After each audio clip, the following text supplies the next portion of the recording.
Explosive new testimony from Biden's Border Patrol chief, Raul Ortiz, now revealing that the administration's no consequences policies are in fact to blame for the surge of illegals at the border.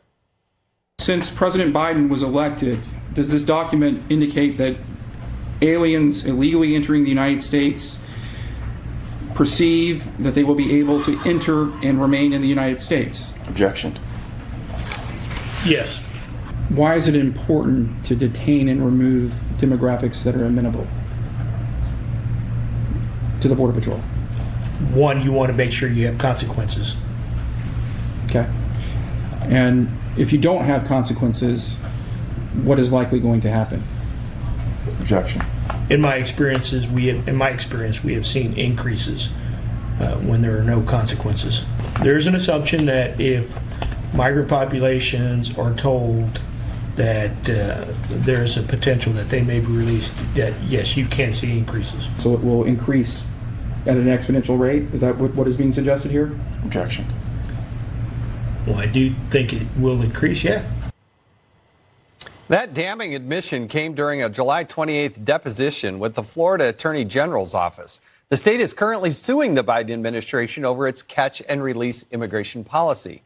Joining me now is Florida Attorney General Ashley Moody.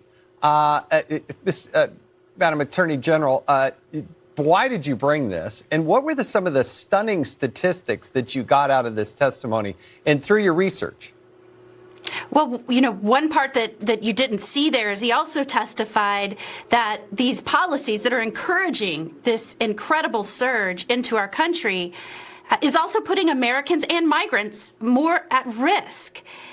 I saw when Secretary Mayorkas testified before Congress, the blatant mistruths. He was making false statements. And we came out and we said, hey, I know you said you are effectively managing the border. And I know you say that your policies aren't contributing to this. But you know what? We have a document that says completely the opposite. And you saw yesterday when the White House press secretary came out and said, people aren't just walking in. That's not happening. I felt compelled to share this. It absolutely is happening. And it's not just slightly increasing.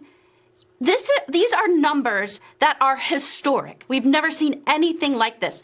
Just in this fiscal year, we'll probably see closer to 3 million than 2 million just in those encountered at the border. And to put that in perspective, Jason, that's about the population of North Dakota, South Dakota, and Delaware combined in one fiscal year.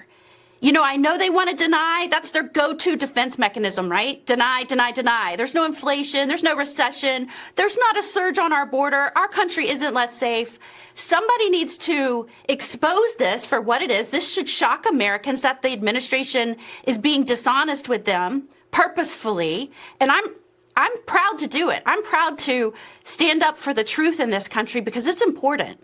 So where does the lawsuit go from here? What are you actually seeking for them to do? Follow federal law, a novel concept for a president of the United States, right? This is the Border Patrol chief. Kudos to Chief Ortiz, who came out and told the truth. That just shows you he's had over 30 years in this career. He believes in law and order. He believes in protecting this country, that he's willing to state the truth. You know what? The DEA administrator also has said the border is causing an influx of dangerous fentanyl. It's the most dangerous drug we've seen. It's killing Americans. She's warning parents, talk to your children. We're detaining rainbow-colored pills at the border. I am sick and tired as Attorney General of having to warn parents that their children may die because of flood of influx of fentanyl into our country. The DEA administrator needs to tell the president, this is urgent. Yeah. Talk about fentanyl. I know you're trying not to because you don't want to admit that you failed at the border, but talk about fentanyl. And now, you know what? Thankfully, we have a border chief that's willing to tell the truth and speak up. Well, Attorney General Moody, thank you for joining us, and thanks for that lawsuit. You're right. Asking to enforce the laws that are already on the books seems like it would be common sense, but not for the Biden-Harris administration.